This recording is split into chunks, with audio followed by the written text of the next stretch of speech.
With Ready or Not releasing on consoles earlier today, my online matches have already been plagued by a sea of people who don't really know what they're doing. If you're coming from another FPS game like Call of Duty or Battlefield, you'll quickly find out that Ready or Not is a much more brutal game. Dude, what the Oh no! Oh no! I shot Grams. This is gonna leave a stain on the department for sure.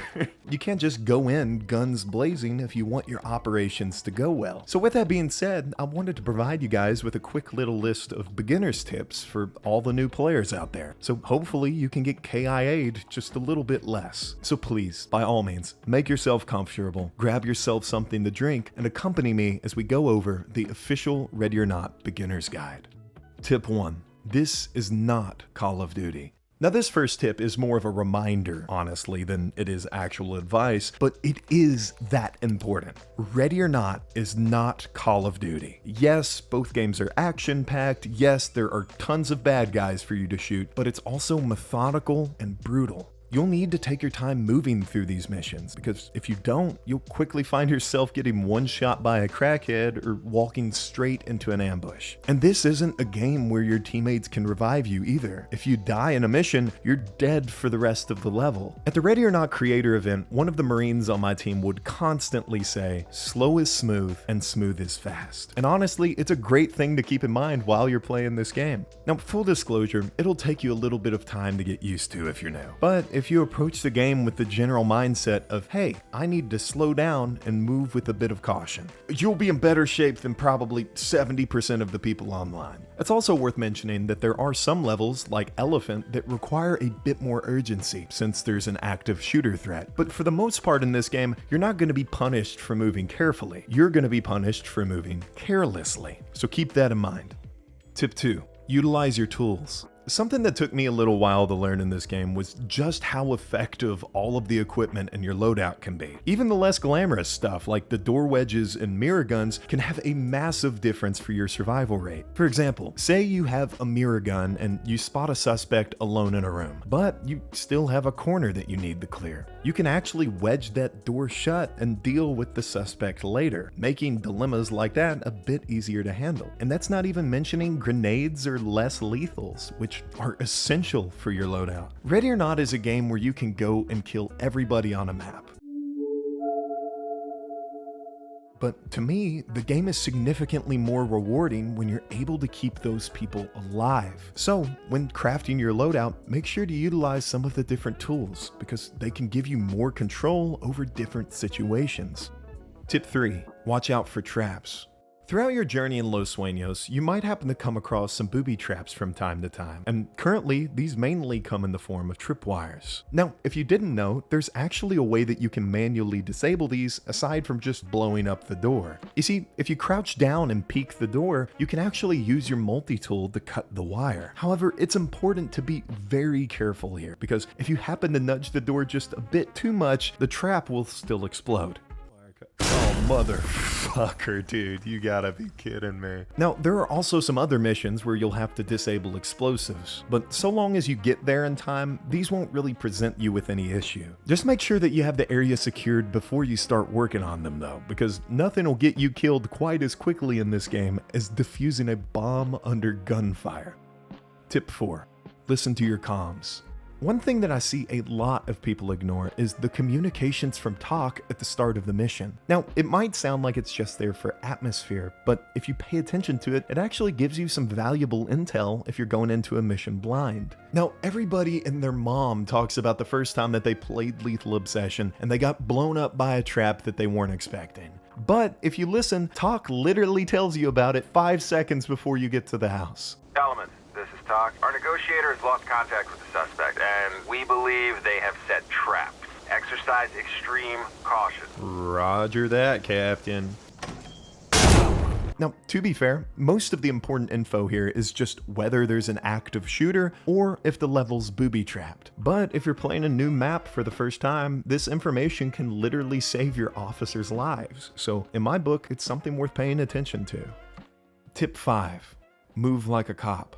Ready or Not, naturally, is a game that rewards the player for behaving like an actual SWAT officer, and as such, it's nice for us to know the order of priorities that those guys use during their missions. The highest on this list of priorities are visible enemies. If you have a direct line of sight on a person with a weapon, it's important to engage that suspect first. Even if you think that they're confined within a certain area or you have them cornered, you don't want to walk past them if you know that they're a threat. Enemies are really good at relocating in this game, and if you let them go for even a second, they can weasel their way behind you and kill you. Our second priority on this list should be auditory threats. Now, this is a really interesting point, but even if you don't know where the enemy is exactly, you're encouraged to pursue the threat. So if you hear gunshots at the other end of the building, it's important that you rush over there first, because the people there are the ones that are in the most danger. You will eventually need to come back and clear the rest of the place, but in this game, if you have an idea of where the threat is, it's important to go there first.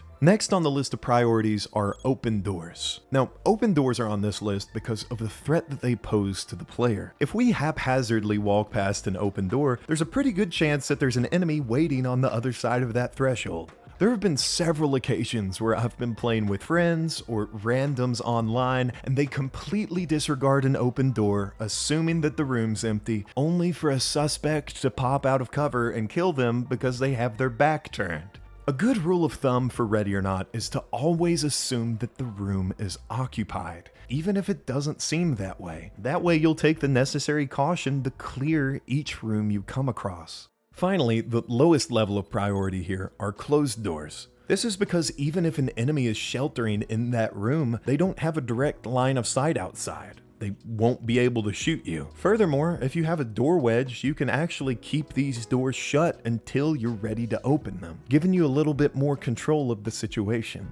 Also, just an important note here for clarity, these priorities are localized, meaning that you shouldn't go and clear all the open doors on the map and then make another loop of clearing all the closed ones. You should always clear every room in a given area before moving on to the next one. This is just a basic order for you to use while you're clearing these smaller subsections.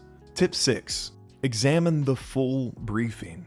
Now this one might sound simple, but it's a game changer. The briefing gives you a map, mission objectives, and in some cases, even suspect photos, which makes threat identification significantly easier. When you're new to this game, it can be tough to tell who's a suspect and who's a civilian if they aren't holding a weapon. So having that extra info ahead of time can help you make faster, smarter decisions.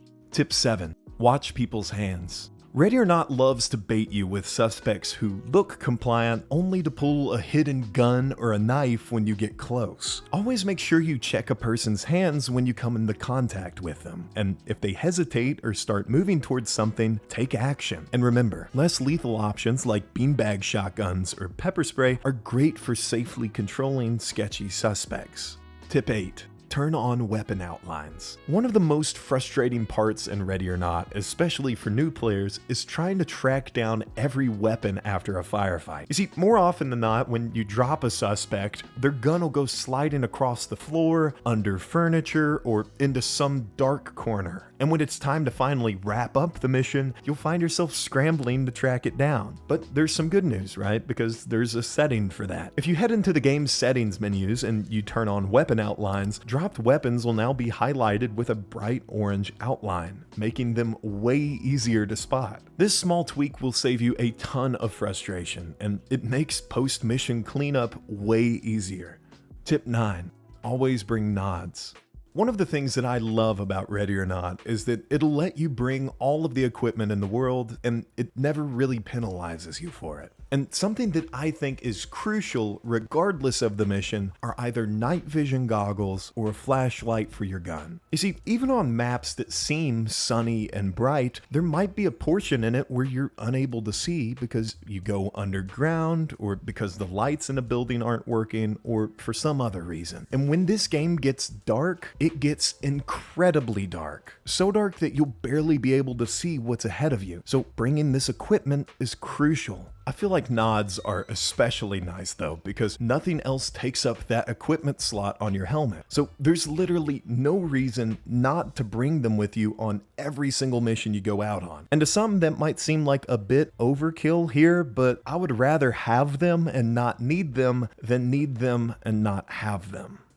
Tip 10. Restrain early. A lot of new players forget that unrestrained suspects can pick up weapons if left unchecked. If you happen to drop a suspect and you move on without restraining them, there's a chance that they'll get back up and grab a gun. Sometimes suspects will even play dead to try and accomplish this. So always make sure that you restrain downed enemies as soon as it's safe to do so. Not only does it secure the area, but it also prevents failed objectives and headaches later on.